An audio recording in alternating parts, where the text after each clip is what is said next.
Hello everyone! Nandito tayo sa garden at may papakita ako sa inyo ang aking kalabasa. Ayan guys, kalabasa.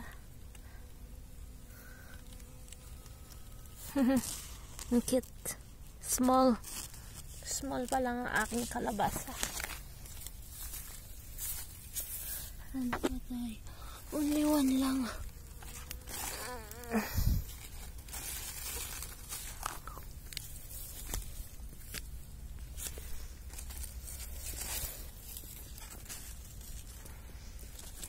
Ayan, bulaklak ng kalabasa.